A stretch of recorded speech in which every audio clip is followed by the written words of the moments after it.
Alright, hello class. In this video we're going to be talking about limits of surfaces.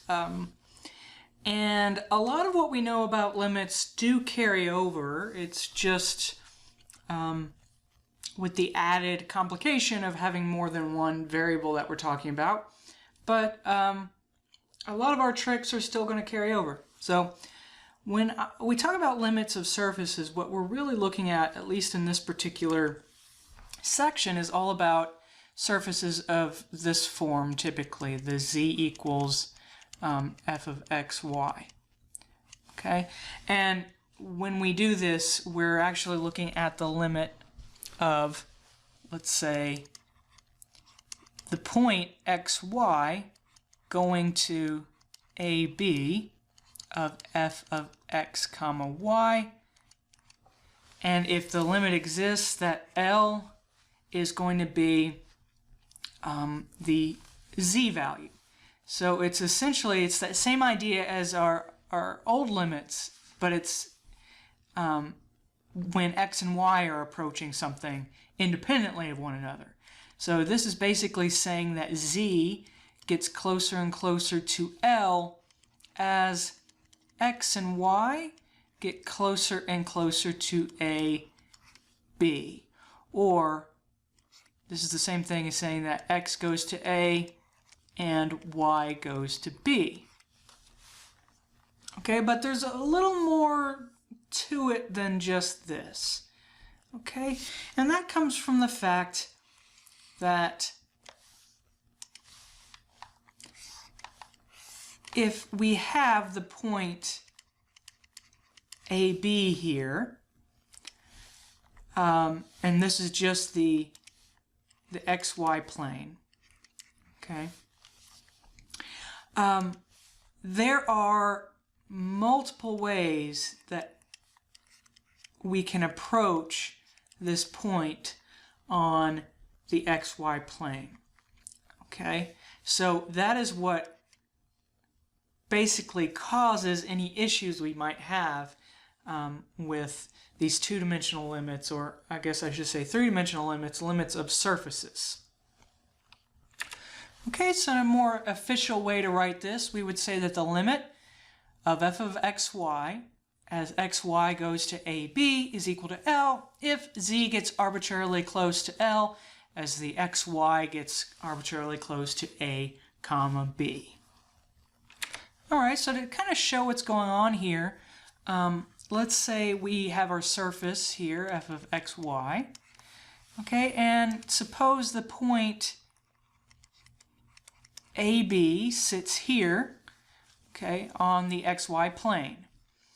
And so let me make it a little more clear here, we map this up, and now I'm showing a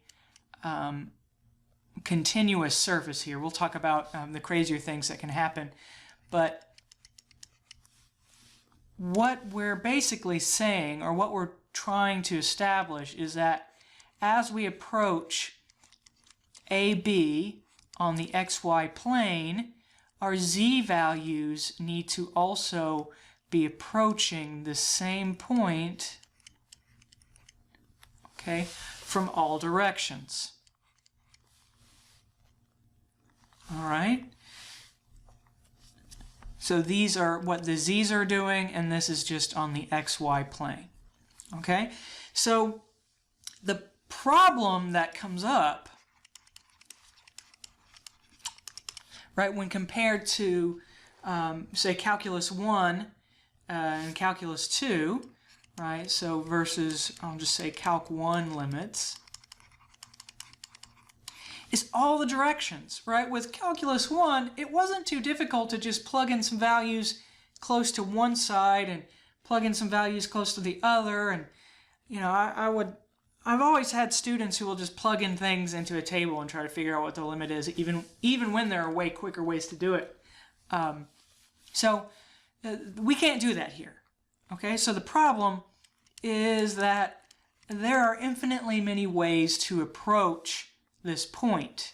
So there are infinitely many directions to approach A comma B from. All right, which means tables aren't really going to be helpful. So tables are kind of useless.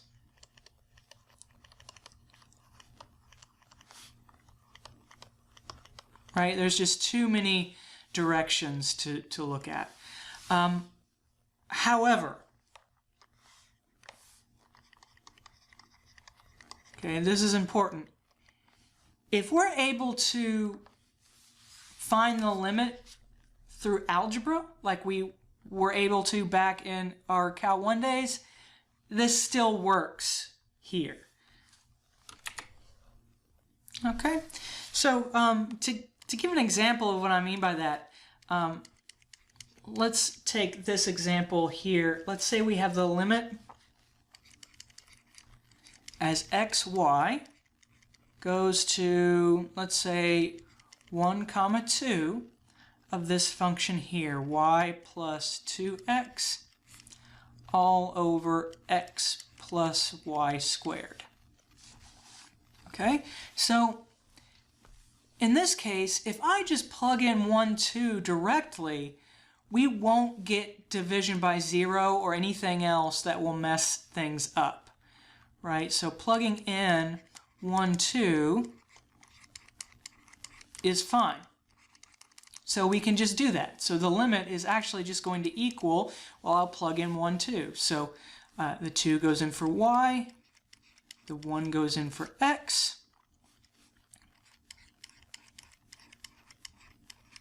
okay, so we'll get 4 over 5, 4/5. There we go. That's our limit, right? Okay, so here is a graph of the surface. You'll notice, I'm only looking at the positive axes here, you'll notice we have some blow up. So if you remember that function, if we were to plug 0, 0 into this, we would actually get division by 0. In fact, we get a 0 over 0 case. And so we're seeing that behavior here, but that's not where the limit was looking. The limit was looking over the point 1, 2. Okay, so here's the point 1, 2, 0. Here's the point 1, 2, 4/5 there. That point, it's kind of hard to see, but that's a 0.8 there. Okay, now what we have going on down here is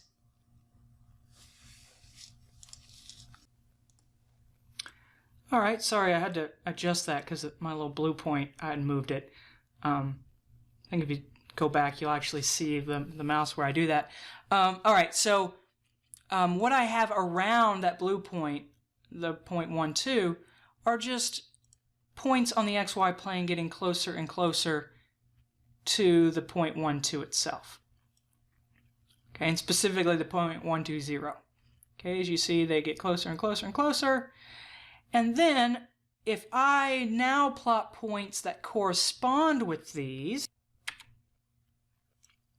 right here, you can see I now have plotted points on the surface itself that corresponds with each one of these points.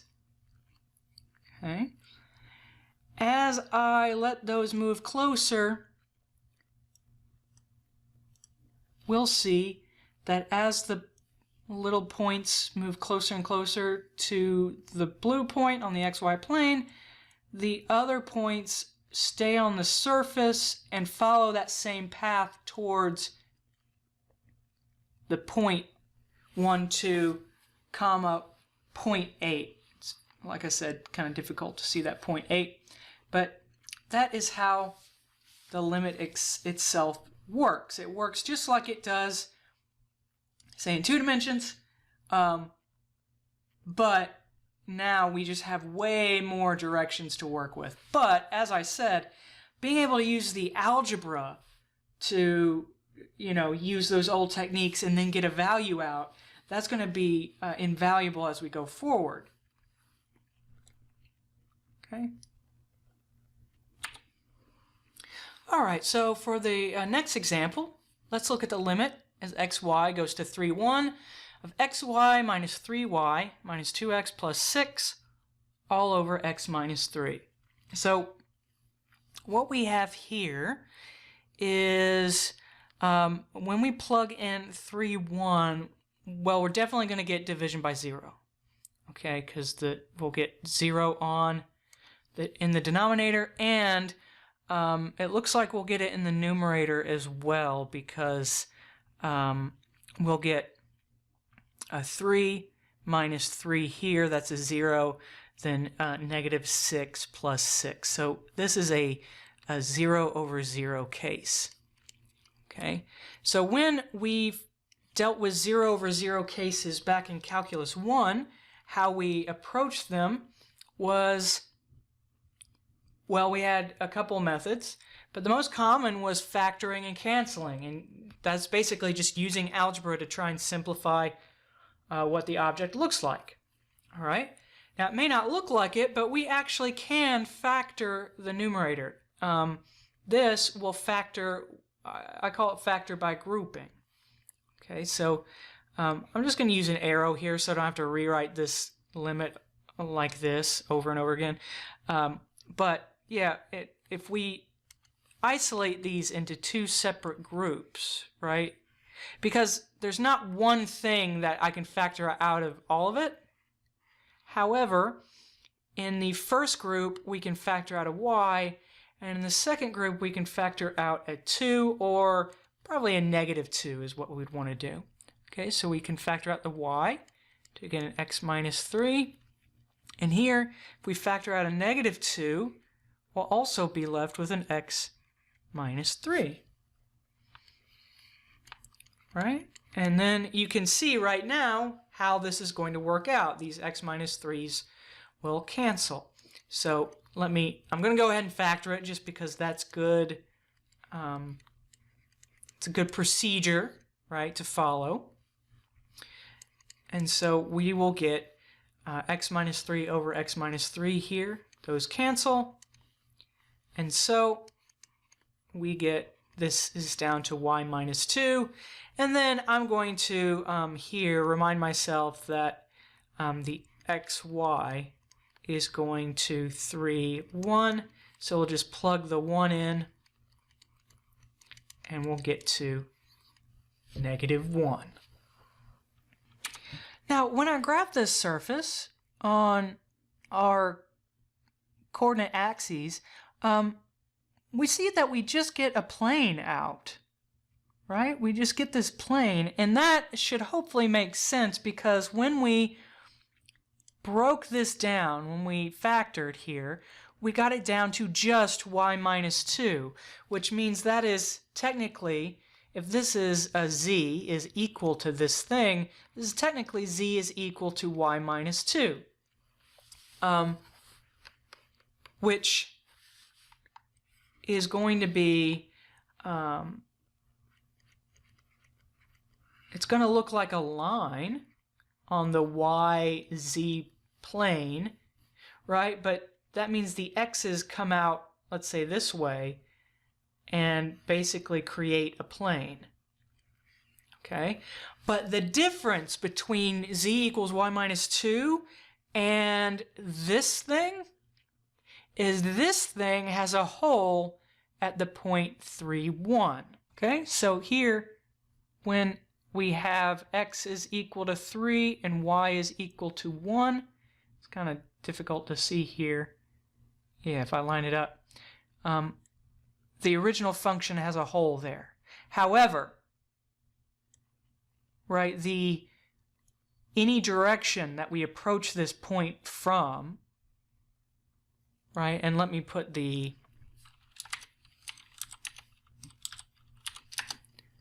here we go, here's the point on the xy plane that corresponds with it. As we approach this point B, from any direction on the surface, we're going to be approaching this hole, right? But that hole has the same value, right? It's always a z value of negative 1. Right, so let's, right, 3, 1, negative 1. All right, so that's the value of the limit. Okay, so the limit still gives us the same thing here as to specify, same thing as it used to do, just now it's approaching things from multiple directions.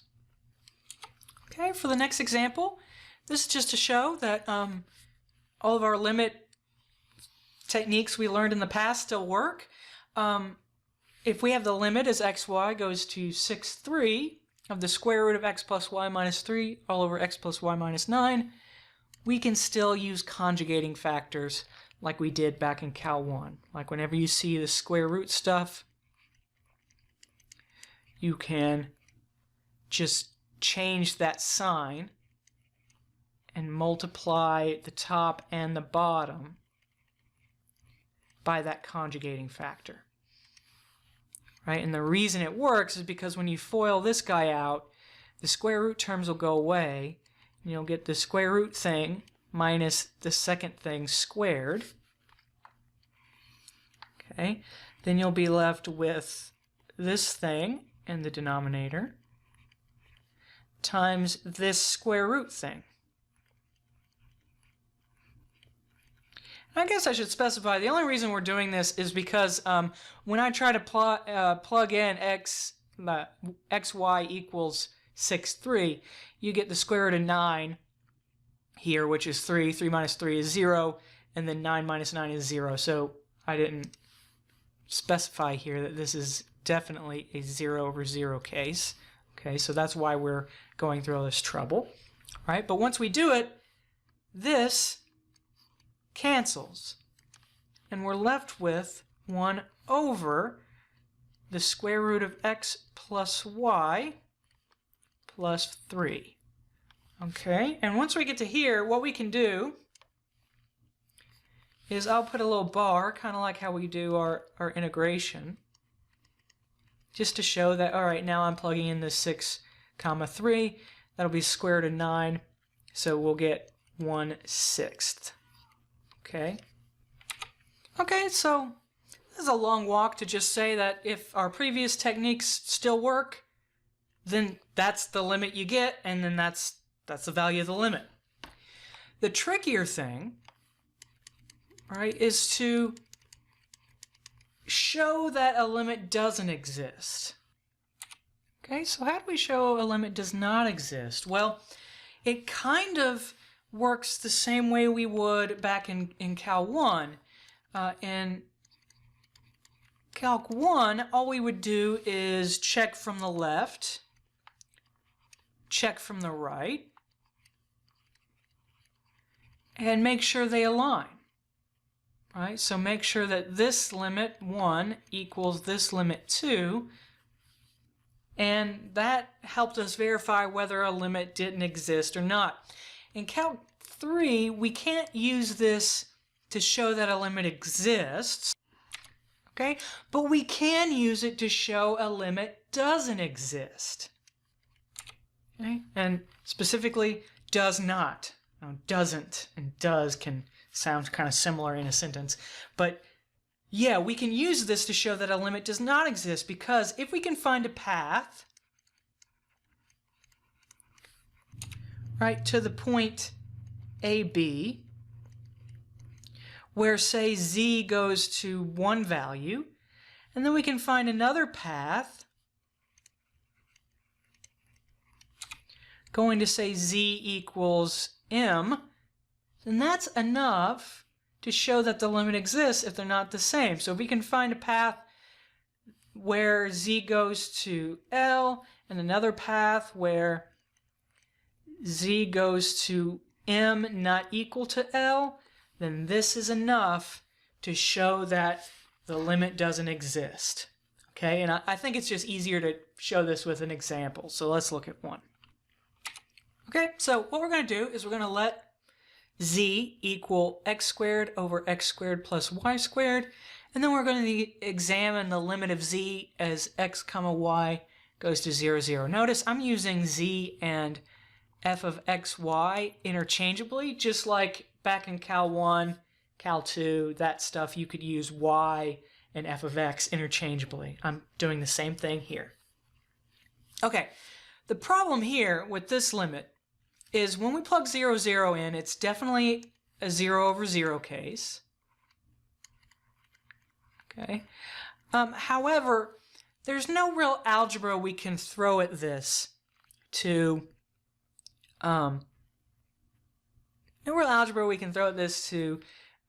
simplify it or get it down to something where you can plug things in. So what I'm going to do is I'm going to look at, whoops, wrong button there. Okay, I'm going to look at different paths approaching the point 0, 0 to see what z is doing when we do that. Okay, so the first one I'm going to look at is I want to approach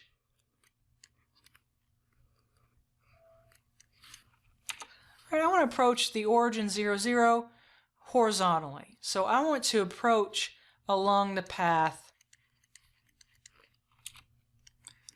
y equals 0. Right? Y equals 0. Right, is this line here. Now we could do this as a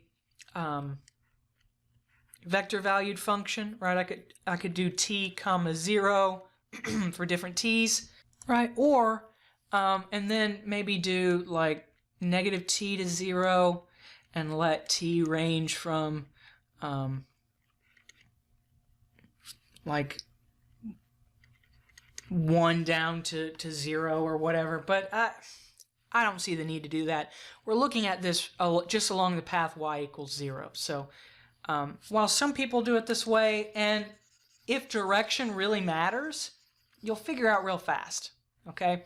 So if direction matters, then yeah, maybe you should do that. But in this case, it's not really going to matter because what we're going to look at is z, right, just along the path y equals 0.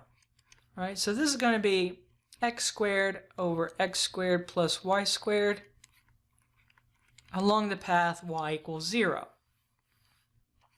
Okay, so that's going to be, well, the y term is going to disappear. We get x squared over x squared, and that'll be 1. Now, we are still going to have a hole right here at the origin because the x equaling 0 would still give us 0 over 0, but remember with the limit we're trying to see what it approaches. So as we approach along this line, in fact along this line completely, z is equal to 1. Okay? Now let's look at how z behaves along this vertical path. So this is our approach along the path. Now it's going to be x equals 0. So all we did here was, instead of looking at it from the horizontal, we're looking at it from the vertical, and that's the line x equals 0. Okay, so when x equals 0, all right, we're going to get, well, we're looking at the function x squared over x squared plus y squared, and we're going to see what happens when x is equal to 0. Well, when x is equal to 0, we get 0 over 0 plus y squared. That'll be 0 over y squared, which will be 0. Now, again, at 0, 0, we still get 0 over 0, right? Because that's what we would get here. But along this path, z is 0. Okay, so as we approach this point either vertically from the top or the bottom, z is 0. However, when we approach it from the left or the right, it's at 1. This is enough to show that this limit does not exist.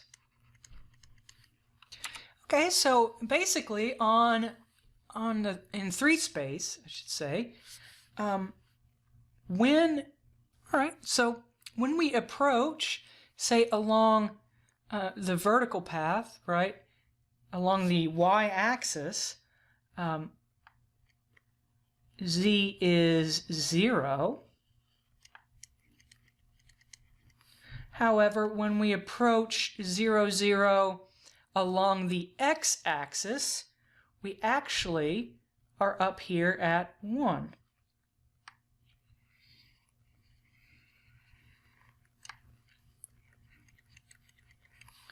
Okay? Which means that we can't have these two things happening at the same time, right? This is enough to show that the limit of z as xy goes to 0, 0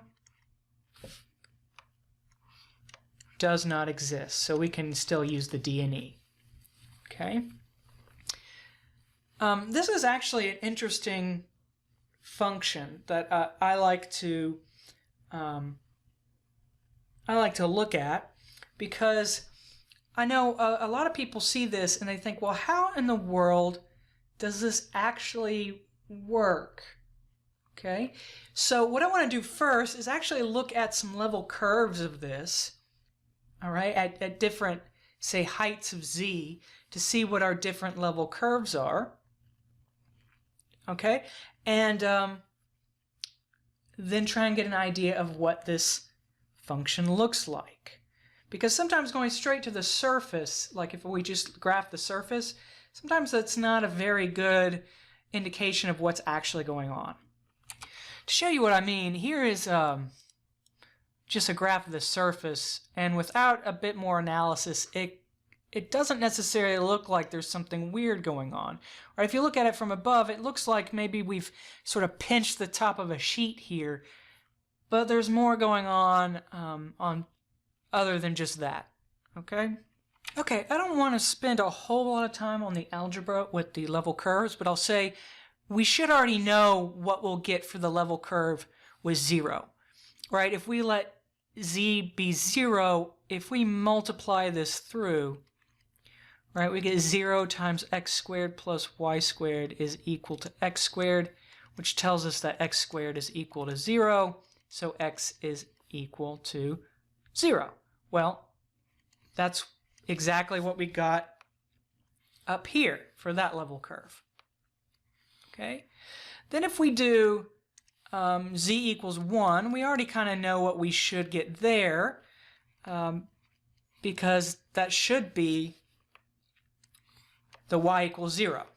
All right, so let's see.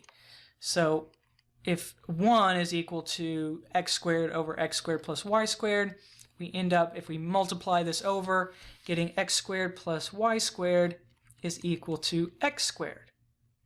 Well, here the x squareds cancel, and we get y squared is equal to 0, or y is equal to 0. So that's exactly what we got there. That's that level curve. Let's do one in between. Right? Let's say we have z is equal to 1/2, and this is where things are going to get a bit more interesting. Right? Because when we multiply both sides by the x squared plus y squared now, we'll get 1/2 x squared plus 1/2 y squared is equal to x squared.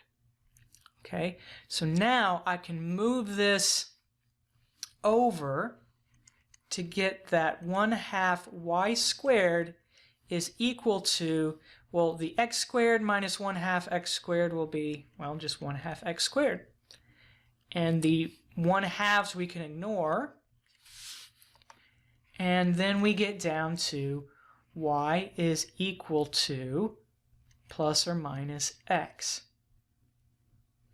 Okay. Well, plus or minus x, that is going to look like this. Here's y equals x. Here's y equals negative x. Okay. So halfway in between, we get something that's actually between these guys.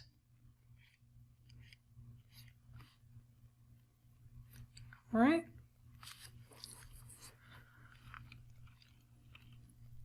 So what we can do is maybe do some more, like do z equals, let's see, 3/4 and 1/4, right? Just to see. And I'm going to just jump to what the graph looks like, just to kind of show you what's going on. And hopefully it'll give you a good idea of what is happening at this weird little jump. Okay, so this is going to look kind of awful altogether like this. Okay, I changed some of the colors so that z equals 1 is blue and then it moves slowly down to red.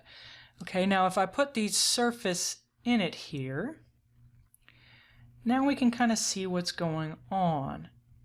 Right, it has a bunch of flat lines that we bring together, right, stack them together to make a little surface like this. So it's like we're pinching one top one way and one the other way. Okay, so all of them together is actually really kind of difficult to visualize what's going on. So I like to just look at what's happening over the first octant. I don't know if we've talked about this yet. The first octant is it's kind of like the quadrants on the XY plane, except we have lots of octants. Well, the first octant is the octant where everything's positive. So the all positive octant. And we can kind of see how the function really behaves now. It kind of sweeps down from 1 and rotates around to 0. So we can almost imagine this rotating down. Right? Now if I fit the surface in, we can kind of see what's happening here. Right? Okay, that it starts up here at 1 and then kind of swoops down to 0. And that's essentially what's happening, you know, in all the other octants too. It's just easier to kind of see what's going on when we look at it this way. Okay, just in a single octant. Okay, so this is kind of what it looks like when a limit doesn't exist in 3 space. Okay, now the one major question I get a lot is, well, how do you know what paths to choose? And I think that's actually a great question. So let's talk about that a little bit. I'll say there's nothing special about the paths you choose. I here chose the x-axis and the y-axis just because those are easy to look at, but there's nothing stopping you from choosing whatever path you want. All you need are 2 paths to show you a contradiction. Okay, so let's look at another example and just go from there.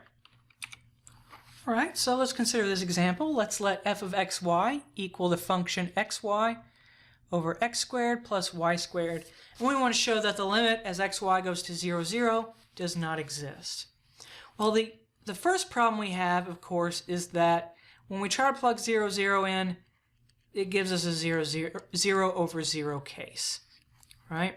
And once again, there's no real algebra, factoring, conjugating, anything like that we can do that will actually work. So I want to approach this from 2 different paths. So I always start, so my advice is typically just start with y equals 0 and x equals 0.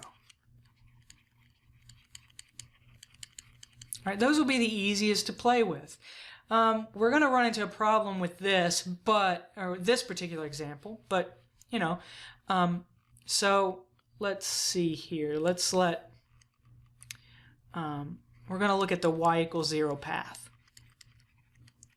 Okay, so for the y equals 0 path, this is going to be x, or f of x comma 0. So that will be x times 0 all over x squared plus 0 So 0 over x squared, that's 0. Okay, so as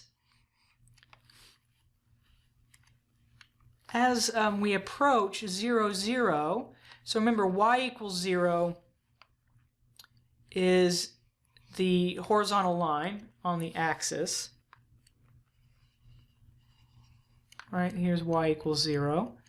So as we approach 0, 0 on the x-axis, our z is approaching 0. Okay, no problem so far. Now let's try the x equals 0 path. And I think some of you might be ahead of me already to see that for the x0 path, we'll have f of 0 comma y, but we'll get 0 times y over 0 plus y squared. We get 0 over y squared, which is 0. So when we approach 0, 0 vertically, right, along the y-axis, z also approaches 0. All right, so using the two axes aren't going to be enough. It approaches 0 from both directions. Okay, so let's try another path. And we can really pick any path we want. So next, try linear, right? Try linear paths. Like y equals x, negative x, okay, mx plus b, whatever makes sense. Okay, and there's nothing stopping you from checking this on a parabola either. You know, it's up to you. You just need two paths that break it, right? So we just need, that does not look like an x now that I look at it. So we just need two paths, right, that will break our f of x, y. So I'm just going to try y equals x. I'm just going to try the next easiest thing I can think of, right? Let's try y equals x path. So when we do that, this is going to be the function now. Well, x comma y, but my y now is x, right? So this is y equals x. So we're going to get x comma, or not comma, but x times x, right? Because the top is, sorry, we can't see it, x times y, but now it's going to be x times x, all over x squared plus y squared, which is now x. Okay, so we're going to get x squared over x squared plus x squared, which is 2x squared. The x squareds cancel, and we get 1/2. Perfect.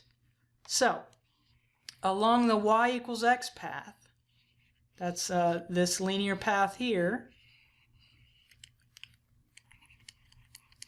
z goes to 1/2, and there we go. That's enough to show that this limit does not exist. Right, so the limit as xy goes to 0, 0 of f of xy does not exist. I could have really done any path I want, okay? So yeah, I just start at the simplest thing I can think of and move up from there. If I get my contradiction here, we're good. If I don't, then I just keep going until I get a contradiction. Okay, if you suspect that a limit doesn't exist, you'll usually be able to find one fairly quickly. All right, so from the graph, we can actually see how the function, maybe you can't, but it basically crosses through the x and y axes, right? It's 0 along these lines. However, we look at it across the line y equals x, okay, we see that it's up here at 1/2, right, just like we found.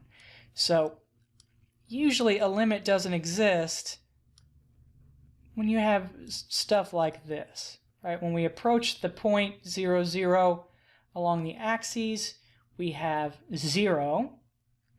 But when we approach it along this diagonal line here, we get 0.5. Okay? All right, so that's pretty much all I want to talk about regarding